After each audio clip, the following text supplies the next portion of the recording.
So our story starts with the Kievan Rus, which was founded in 882 AD and lasted up until 1240 AD. And this was basically a loose confederation of various different city-states, and among which there was the Novgorod Republic, which was founded in 1136 AD, and you had Vladimir Sostal, which was founded in 1157 AD as a monarchy, otherwise known as the Grand Duchy of Vladimir. So by the 1240s, there was lots of contention, right?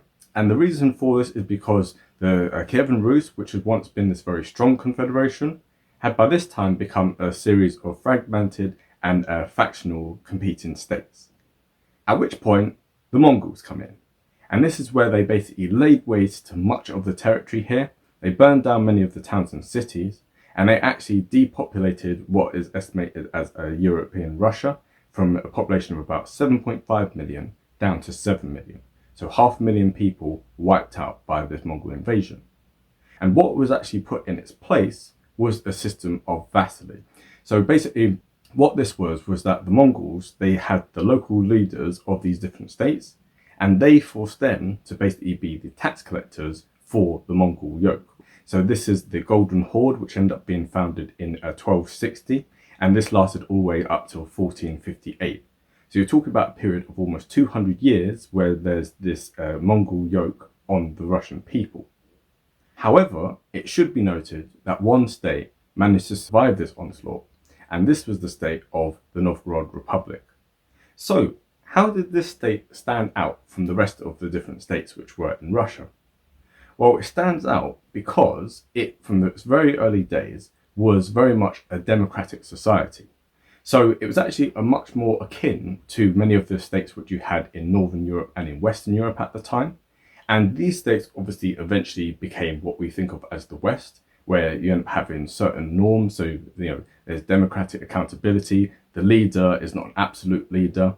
And also you have a thriving, pre-capitalist economy, right? Where the state doesn't have that much control over people's finances and where trade is allowed to kind of flourish.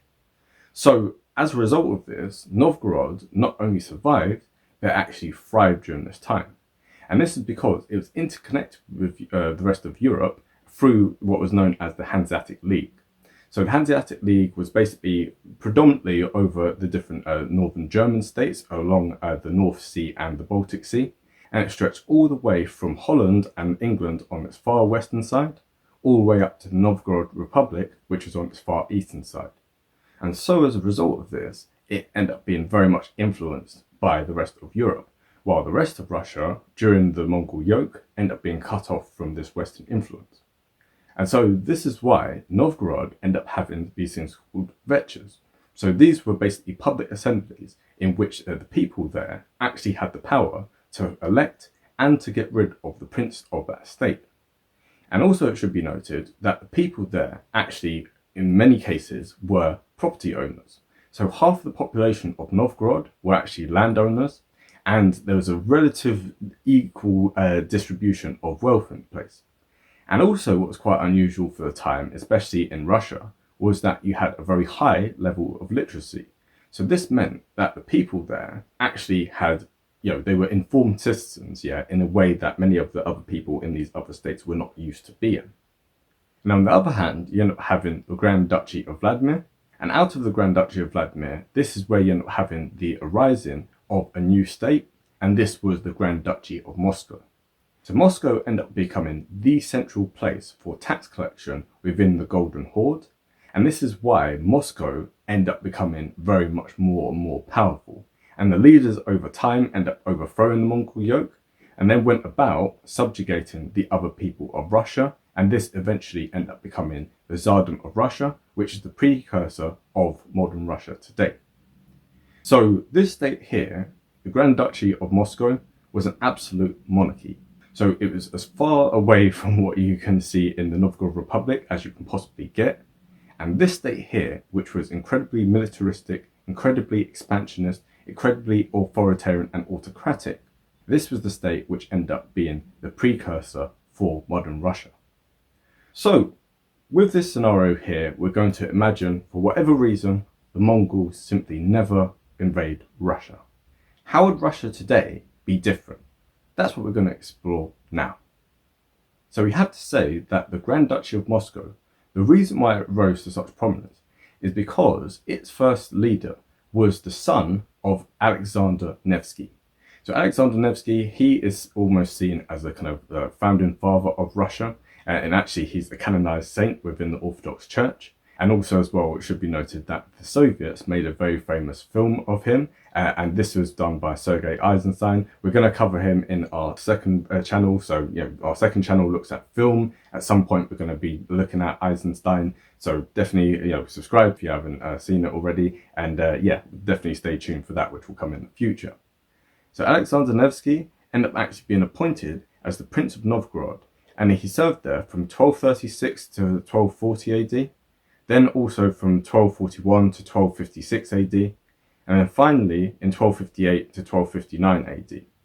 So in 1238, this is where the former Prince of Vladimir ended up being killed by the invading Mongols, and this is where the new prince ended up assigning Alexander to take over when he died.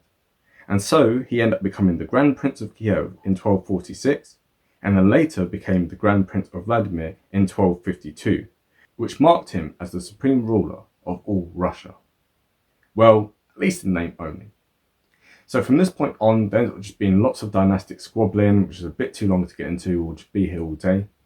But the main thing to note is that the son of Alexander Nevsky, he ended up taking over, and this set Russia on the path of authoritarianism and autocracy, which lasts pretty much to the present day.